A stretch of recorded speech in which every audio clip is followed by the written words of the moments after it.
So आज हामीहरूसँग हुनुहुन्छ यो पुस्तकको लेखक इन्जिनियर महेन्द्र पराजुलीजी। नमस्ते सर। नमस्ते। सो तपाईँ पेसाले सिभिल इन्जिनियर हुनुहुन्छ, तपाईँलाई यो बुक लेख्ने प्रेरणा चाहिँ कहाँबाट आयो? मैले छोटकरीमा भन्नुपर्दा मेरो परिवार सहितको परिवार हो। म सहितको छोरो हुँ। यहाँनिर मेरो बुवा हो है। उहाँकै प्रेरणा, पहिलो प्रेरणा मेरो बुवाको होइन। त्यो पछिको प्रेरणा भनेको मामा बिपी कोइराला। तेस्रो प्रेरणा भनेको चाहिँ के अरे नेपालको राजनीति र विभिन्न कालखण्डमा भएका विभिन्न घटनाक्रमहरू। तपाईँ अहिले पोलिटिकली एक्टिभ हुनुहुन्छ? म पोलिटिकल्ली एक्टिभ त छैन होइन, तर अब म बाई ब्लड काङ्ग्रेसको समर्थक हुँ र अहिले चाहिँ म के अरे राजनैतिक दर्शन सम्बन्धी किताबहरू, नेपालमा घटेका मेजर घटनाहरू, के अरे भ्रष्टाचारका काण्डहरू, संसद विघटनहरूदेखि लिएर डे टु डे होइन त्यो सम्बन्धमा चाहिँ मैले दस्तावेजीकरण गरेको। यो बुकमा चाहिँ तपाईँले धेरै कुराहरू लेख्नुभएको रहेछ। यसो सर र हेरेँ पनि मैले यो जुन चाहिँ यो छ, यो भाग 1 छ, यो चाहिँ तपाईँले कसरी लेख्नुभयो?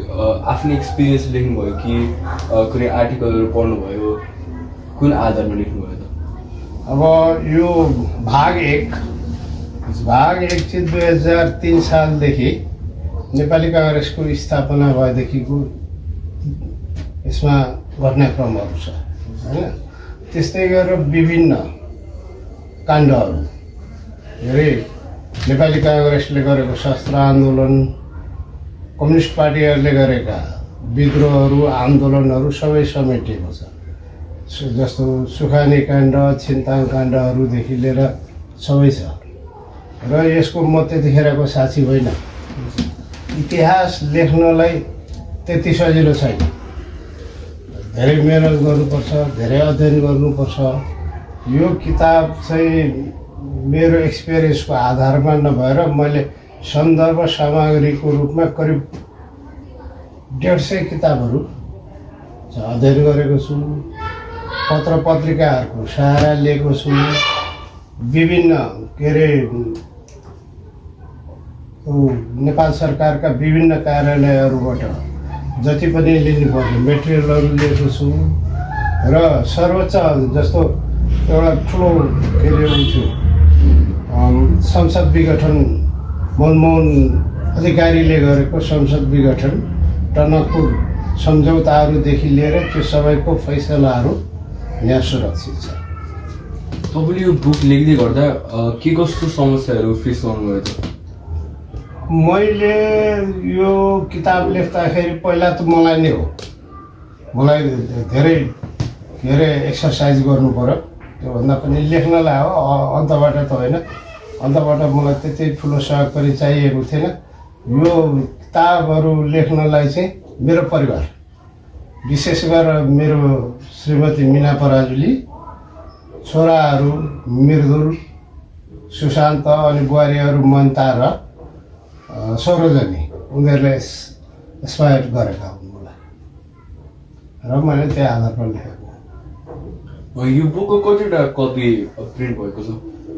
यो बुक पहिला साङ्ग्रिलाले प्रकाशन गरेको 1000 कपी प्रकाशन भएको थियो।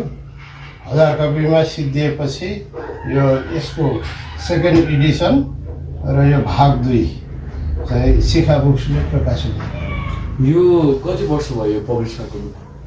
बस 5-6 वर्षको भाग 1 अनि भाग 2? भाग 2 3 वर्षको। अनि तपाईँलाई प्रकाशन गर्ने बेला, पब्लिस गर्ने बेला केही समस्याहरू आयो? त्यस्तो आएन। तपाईँको एक्सपिरियन्सको आधारमा अहिले हाम्रो देशको राजनीतिक अवस्था कुन दिशातर्फ गइरहेको छ? अहिलेको भन्दा पनि यसलाई त्यति सजिलै के अरे विश्लेषण गर्नुहुन्छ जस्तो लाग्दैन मलाई। धेरै यसको लागि धेरै अगाडि जानुपर्छ। धेरै 2007 सालदेखि 2007 साल भयो। त्यस पछाडि आएर महेन्द्रले गरेको कु भयो, 36 साल भयो, 46 साल, 62-63 को आन्दोलन र यो अहिले जेनजीलाई जोडेर हेर्नुपर्छ। अब त्यही म विगततिर गइनँ होइन, विगततिर गइनँ। अब के अरे वर्तमान भनेपछि मैले त्यसैमा थोरै कुरा, वर्तमानमा मलाई धेरै टिप्पणी गर्नु केही पनि छैन। के अरे 2047 सालको संविधानलाई संसारकै उत्कृष्ट संविधान बनिन्थ्यो होइन। त्यो संविधान फालेर सङ्घीय गणतन्त्र नेपालको संविधान आयो होइन। अब 47 सालको संविधानमा गणतन्त्र पनि थिएन, सङ्घीयता पनि थिएन, त्यो संसारको उत्कृष्ट थियो। 62-63 आएपछि 72 सालमा चाहिँ के अरे संविधान जारी भयो होइन, त्योभन्दा उत्कृष्ट भयो। अब सङ्घीय गणतन्त्र जति उत्कृष्ट त अर्को हुँदैन होला। अब त्यसलाई पनि फालेर भदौ के अरे फाल्नुपर्छ भनेर जेनजी आन्दोलन होइन। जेनजी आन्दोलनको ठाउँ एक ठाउँमा होला, के अरे पहिलाको एक ठाउँमा होला, तर दुवै थरी मिलेर गरे भने मैले नेपालको भविष्य राम्रो देख्छु। हजुर पहिलादेखि कङ्ग्रेसको नेता भएको आधारमा भर्खरै भएको महाअधिवेशनमा तपाईँको के धारणा छ? त्यो महाधिवेशन दुईवटा हुन्छ। एउटा नियमित महाधिवेशन हुन्छ, हिजो अस्ति भर्खर सम्पन्न भएको चाहिँ विशेष महाधिवेशन हो होइन। विशेष महाधिवेशनको पनि एउटा उस लिमिटेसन छ। 40% महाधिवेशन प्रतिनिधिहरूले माग गरेपछि विशेष महाधिवेशन बोलाउन अनिवार्य हुन्छ, 3 महिनाभित्र बोलाउनुपर्छ। अर्को कुरो चाहिँ नियमित महाधिवेशनको प्रक्रिया पनि चलिरहेकै थियो। पुसमा नभ्याउने भएपछि त्यसलाई वैशाखमा सारियो। त्यहाँभित्र केही कमी कमजोरीहरू छन्। क्रियाशील सदस्यता नै नटुङ्गिकन महाधिवेशन हुँदैन भनेर तत्कालीन संस्थापन पक्षले भनिरहेको थियो र अर्को पक्षले चाहिँ के अरे नियमित महाधिवेशन भएन भने विशेष महाधिवेशन चाहियो भनेर माग गरे।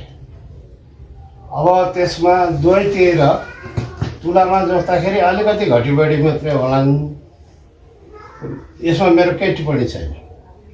नियमित महाधिवेशन पनि हुनै पर्थ्यो र विशेष महाधिवेशन पनि हुनै पर्थ्यो। मैले विशेष महाधिवेशन ठिक नियमित महाधिवेशन बेठिक गऱ्यौँ भनौँ भने एउटाको समर्थन गरेको हो, अथवा अर्को चाहिँ ठिक यो चाहिँ बेठिक भनेर म भन्ने पक्षमा छैन। तर जे भयो, एउटा पक्ष भन्छ काङ्ग्रेसलाई एकदम राम्रो भयो भन्छ, अर्को पक्ष भन्छ के अरे यसले नराम्रो भयो, पार्टीमा विग्रह आयो भन्ने हुन्छ। म त्यो माथिल्लो लेभलको सोच्ने त्यो किसिमको नेता नभएको हुनाले मेरो यसमा टिप्पणी छैन। महाधिवेशनको सम्बन्धमा जे भयो ठिकै भयो, राम्रैको लागि भयो होला भनेर भन्छु। तर अब त्यसको असर चाहिँ अहिले देखिँदैन, पछि देखिन्छ। कुनै दिन इतिहासले लेख्छ, जस्तै मैले किताबमा लेखेँ नि, पछि इतिहासले लेख्छ।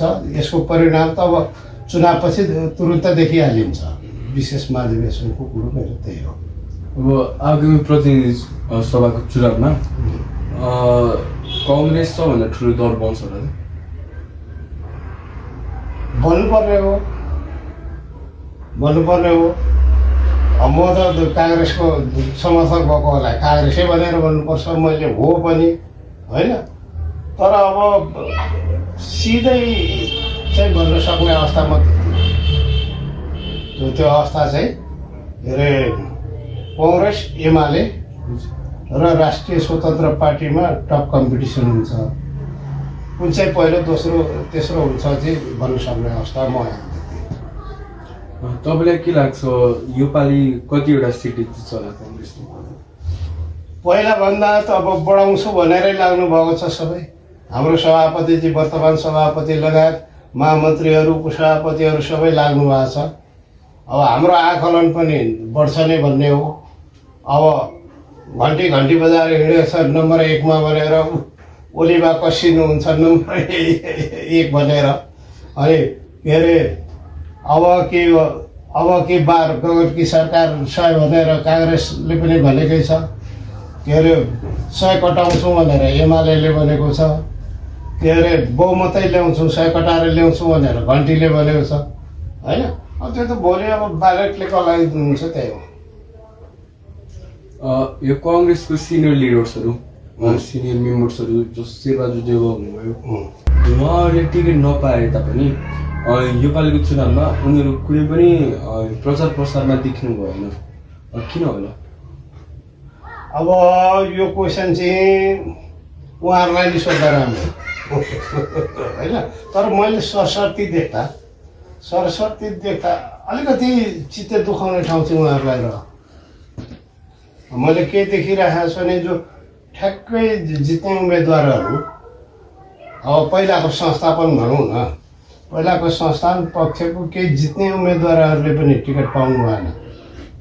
अब शेरबहादुर देउवा त्यत्रो प्रधानमन्त्री भएको, पार्टी सभापति दुईपल्ट भएको मान्छे, अब म अन्तिम चुनावमा एकपल्टलाई चाहिँ प्रतिनिधि सभामा जान्छु भनेर भन्दा उहाँले टिकट नपाउँदै गर्दा चित्त दुख्नु त स्वाभाविकै हो भन्छु म। तर त्यसो भन्दै गर्दाखेरि अब कङ्ग्रेसलाई जिताउनको लागि उहाँहरूले भूमिका खेल्नु पर्थ्यो, सार्वजनिक रूपमा आह्वान गर्नु पर्थ्यो।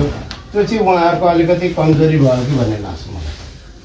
अहिलेको यो पुस्ता जेन्जीहरूलाई तपाईँले के भन्न चाहनुहुन्छ, के लेसन दिन चाहनुहुन्छ?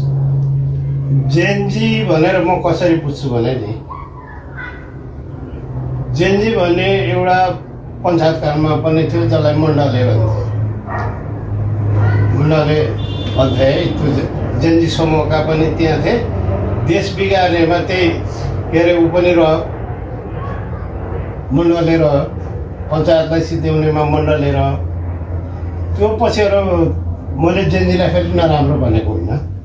जेन्जी कसलाई भन्ने, नेपाली काङ्ग्रेसको नेभी सङ्घ छ, नेभी सङ्घभित्र पनि त त्यो जेन्जीको उमेरका मान्छे छन्।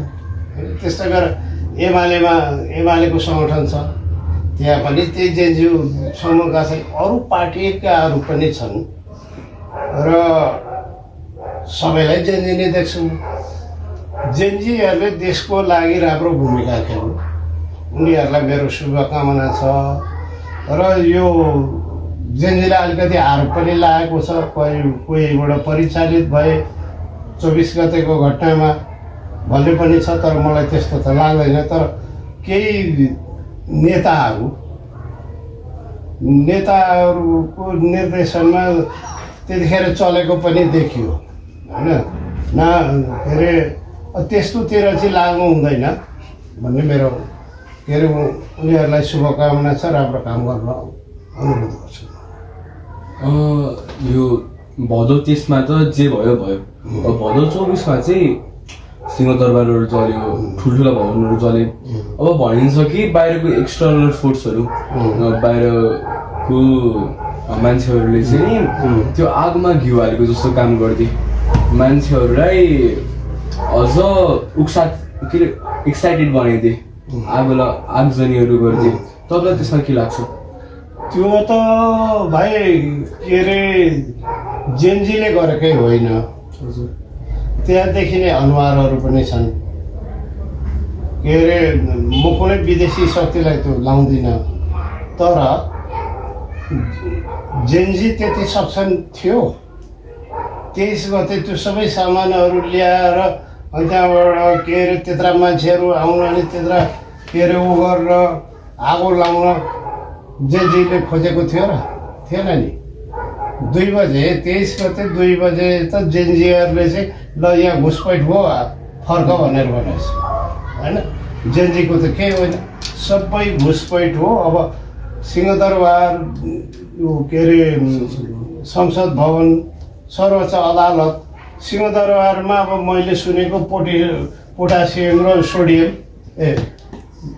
म्याग्नेसाइडहरूको युज भएको छ अरे कहाँबाट आयो त्यो कहाँबाट आयो कसले ल्यायो कहिले ल्यायो अनि त्यो एकै रातमा त्यत्रो के अरे विध्वंस कहीँ विश्वमै नभएको हुन्छ कहीँ परिचालित त हो अब को थाहा छैन